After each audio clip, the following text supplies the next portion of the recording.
আমরা তো জানি জন্মদিন উদযাপন করা জায়েজ নেই, কিন্তু আমরা দেখলাম বন্যা দুর্গত ক্যাম্পে শিশুর জন্ম উপলক্ষে আসন্না ফাউন্ডেশন ভালো খাবারের আয়োজন করেছে। এটা কিভাবে জায়েজ হতে পারে? শনিবার আর বুধবার নাকি নখ কাটা যায় না, এটা কি সত্য?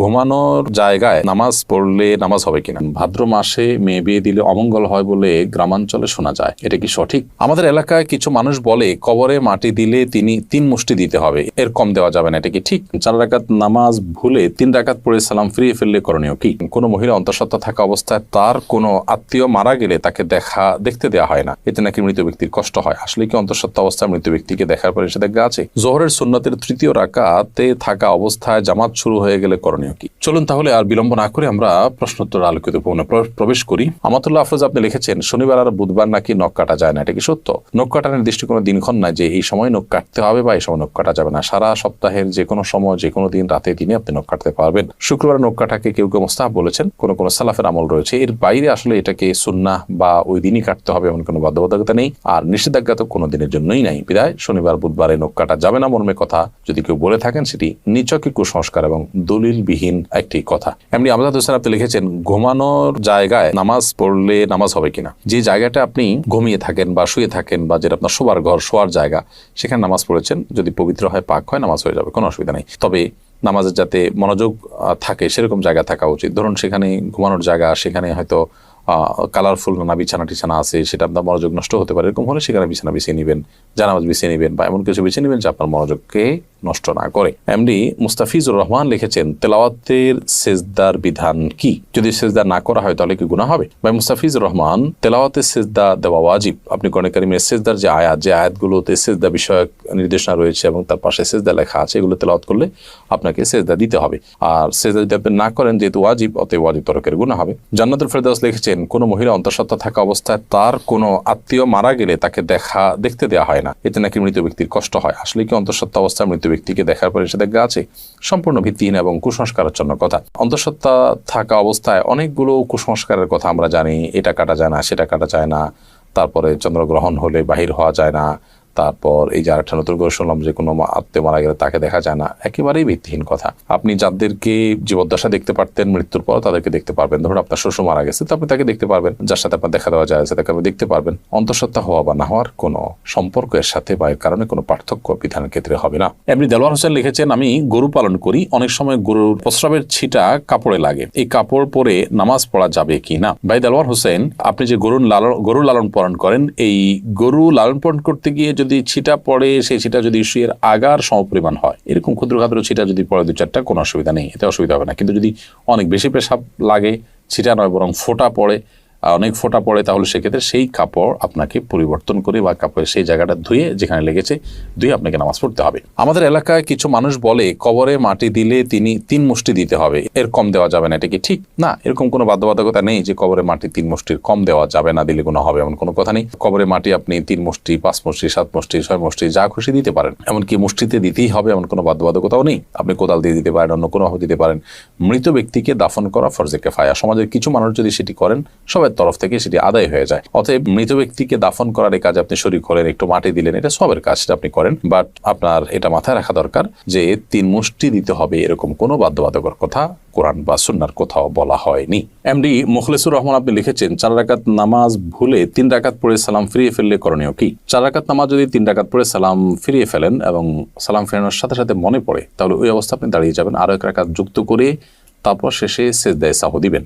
ইনশাআল্লাহ তাতে আপনার সালাত আদায় হয়ে যাবে। যদি সালাম ফেরানোর পর কথাবার্তা বলেছেন, উঠা বসা করেছেন বা সালাত ভঙ্গকারী কোনো কিছু হয়েছে, হাঁটাচলা করেছেন, এরপরে আপনার মনে পড়েছে, তাহলে ওই সালাত পুনরায় আপনাকে আদায় করতে হবে। অর্থাৎ হাঁটাচলা করেছেন, উঠা বসা করেছেন, কথাবার্তা বলেছেন, এরপর আবার 1 রাকাত প্লাস করে সেজদায়ে সাহু দিলে কিন্তু আর হবে না। 4 রাকাত সালাতকে 3 রাকাত আদায় করেছেন, করে সালাম ফেরানোর সাথে সাথে মনে পড়লো বা সালাম ফিরিয়েছেন, কোনো সালাত ভঙ্গকারী আর কোনো কাজ করেননি, মনে পড়েছে, তাহলে তৎক্ষণাৎ তার সাথে আরো 1টি রাকাত যুক্ত করে সেজদায়ে সাহু দিবেন, সালাত হয়ে যাবে ইনশাআল্লাহ তাআলা। এসএইচ মোহাম্মদ আল জাবির আপনি লিখেছেন ভাদ্র মাসে মেয়ে বিয়ে দিলে অমঙ্গল হয় বলে গ্রামাঞ্চলে শোনা যায়, এটা কি সঠিক? না, এরকম কোনো কথা নেই। বিয়ের ব্যাপারে এমন কোনো সময় বা এমন কোনো কাল নেই যে সময় কালে বিবাহ হলে কোনো প্রকার ক্ষতি হতে পারে বা উপকার হতে পারে। বিবাহ সব সময় করা যায় এমন একটি বিষয়। শুধুমাত্র হজের এহরামরত অবস্থায় বিবাহ বন্ধনে আবদ্ধ হওয়া নিয়ে উলামায়ে কেরামের ভিন্ন মত আছে, একদল উলামা ইকরাম জায়েজ বলেন, অন্য দল উলামা ইকরাম না জায়েজ বলেন। তবে এর বাইরে অন্য বছরের অন্য কোনো সময়, রমজানের বাইরে, কাটা চাঁদ বলে আপনার জিলহজ মাসে, কোরবানিদের মাসে, সে মাসে, কিংবা এই ভাদ্র মাসের কথা আমি নতুন জানলাম, তো এরকম কোনো মাসে বিয়ে করলে কোনো অমঙ্গল হয়, মঙ্গল হয়, এরকম মনে করলে সেটি কুসংস্কার এবং বেদাত হবে। এ ধরনের কুসংস্কারের জন্য বিশ্বাসী হওয়া যাবে না। আফরিন জাহান লিখেছেন, আমার বাসায় প্রচুর পিঁপড়া, বিশেষ করে রান্নাঘরে কাজের সময় পিঁপড়া কামড়ায় বলে অনেক পিঁপড়া মেরে ফেলি, এতে কোনো গুনাহ হবে কিনা?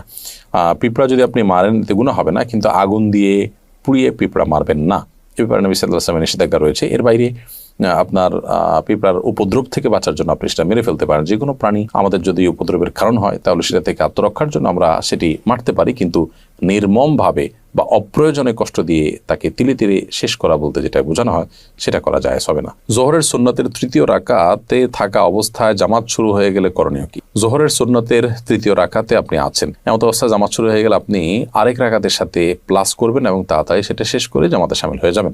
এক্ষেত্রে নামাজ ভেঙে ফেলবেন না। এটাই হলো ফুকাহায়ে আহনাফের মত এবং এটা অধিকতর শক্তিশালী। আল্লাহ সুবহানাহু ওয়া তাআলা বলেছেন কোরআনে কারিমে, লা তুবতিলু আমালাকুম, তোমরা তোমাদের আমলকে বাতিল করে দিও না, নষ্ট করে দিও না। যদিও হাম্বলি মাযহাবের উলামা ইকরাম অনেকেই বলেন যে এরকম পরিস্থিতিতে আপনি নামাজ ছেড়ে দিয়ে জামাতে শামিল হবেন, কারণ নবী করিম সাল্লাল্লাহু আলাইহি ওয়াসাল্লাম বলেছেন, ইযা উকিমাতিস সালাতু ফালা সালাতা ইল্লাল মাকতুবা, যখন ফরজ নামাজের একামত হয়, একামত হলে তখন ফরজ নামাজ ছাড়ার কোন নামাজ পড়া জায়েজ নয়, যার কারণে আপনি সেটা ছেড়ে দিবেন, এরকম মত তারা দিয়ে থাকেন। মূলত এই হাদিসের আরেকটা ব্যাখ্যা হতে পারে, সেটা হলো যে যখন একামত শুরু হয় তখন আর ফরজ নামাজ ছাড়া অন্য কোনো নামাজ নয়, অর্থাৎ অন্য কোনো নামাজ শুরু করা যাবে না, কিন্তু শুরু করা নামাজ যে ভেঙে ফেলতে হবে সেটা কিন্তু এখান থেকে পরিষ্কার বোঝা যায় না, অর্থাৎ এটার একাধিক ব্যাখ্যা হওয়ার সুযোগ আছে, বিধায় এটা দিয়েই চূড়ান্তভাবে প্রমাণ করা যে নামাজ ভাঙা যাবে সেইটা সঠিক নয়। হাসানুল সিয়াম আপনি লিখেছেন, শুনেছি কেউ নেশাগ্রস্ত হলে 40 দিন ইবাদত কবুল হয় না। এখন প্রশ্ন হলো, কেউ নেশা করার পর 40 দিন না হওয়ার আগেই যদি তার ভুল বুঝতে পারে এবং তওবা করে ফিরে আসতে চায়, তবে কি সে ইবাদত করতে পারবে? প্রথম কথা হলো, ইবাদত তো করতেই হবে তাকে। পারবে মানে কি? ইবাদত করতে শুধু পারবে না, ইবাদত করাটা তার জন্য আবশ্যক। 40 দিন ইবাদত কবুল হবে না এই ভেবে তিনি যদি 40 দিন নামাজ পড়া বাদ দিয়ে রাখেন তাহলে তো ডাবল গুনাহ হবে তার। কবুল না হওয়ার দুইটা অর্থ আছে, একটা অর্থ হলো যে বিশুদ্ধই হবে না, আরেকটা হলো যে ইবাদত করেছেন সেটা কাগজে কলমে বিশুদ্ধ হয়েছে, বাট আল্লাহ তাআলার কাছে সেটা অ্যাকসেপ্টেবল হবে না। তো এখানে নেশাগ্রস্ত হলে 40 দিন ইবাদত কবুল হবে না মানে দ্বিতীয়টা উদ্দেশ্য, অর্থাৎ আপনি সঠিকভাবে যথাযথভাবে করে থাকলে আপনার নামাজ হয়ে গেছে, বাট আল্লাহর কাছে সেটা কাউন্টেবল হবে না, অ্যাকসেপ্টেবল হবে না। এখন প্রশ্ন উঠতে পারে, আল্লাহর কাছে অ্যাকসেপ্টেবল না হলে করে লাভ কি? উত্তর হবে যে আপনি করে দায়মুক্ত হলেন, অন্তত আপনাকে আল্লাহ নির্দেশ করেছেন, নির্দেশ পালন করেছেন, সে কাজটা অন্তত হয়েছে।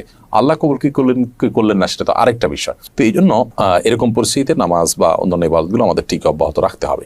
আমরা তো জানি জন্মদিন উদযাপন করা জায়েজ নেই, কিন্তু আমরা দেখলাম বন্যা দুর্গত ক্যাম্পে শিশুর জন্ম উপলক্ষে আসন্না ফাউন্ডেশন ভালো খাবারের আয়োজন করেছে। এটা কিভাবে জায়েজ হতে পারে? দেখুন, প্রথম কথা হলো যে শিশুর জন্মের দিনটি, যে দিনে সে জন্মগ্রহণ করেছে, এই দিনটিতে বাবা মা, আত্মীয় স্বজন সবাই আনন্দিত, এবং সেই দিনে আনন্দিত হয়ে তারা যদি ভালো খাবার খান, মিষ্টি কিনেন, এটা না জায়েজ পৃথিবীতে কেউ কোনোদিনই বলেনি।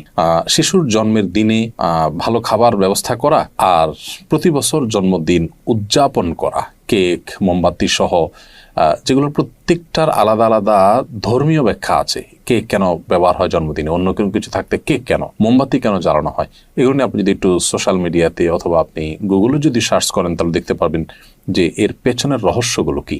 অতএব ওই জিনিসগুলো একটা, আর জন্ম হয়েছে শিশুর, সে উপলক্ষে ওই দিনে মিষ্টি খেলেন, ভালো রান্না করলেন, যে কোনো আনন্দের ঘটনাকে কেন্দ্র করেই তো আমরা ভালো কিছু খাই, সেটাকে পৃথিবীর কোনো আলেম মানে নাজায়েজ বলেননি। দুটিকে যদি আমরা গুলিয়ে ফেলি তাহলে তো ভুল হবে, এবং সেই সাথে এটাকে কেউ ইবাদত শরিয়ার কাজও মনে করছে না। দুইটা জিনিস এখানে।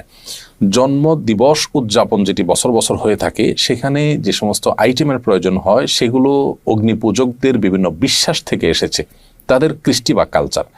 আর যে কোনো আনন্দের বা যে কোনো সুখের কোনো ঘটনা আসলে তখন খুশি হয়ে নিজেরা ভালো কিছু খাওয়া বা খাওয়ানো, সেটাকে পৃথিবীতে কেউ নাজায়েজ বলেনি, এবং দুটি কখনো এক জিনিস নয়। এই পার্থক্যটা আমাদের করতে হবে।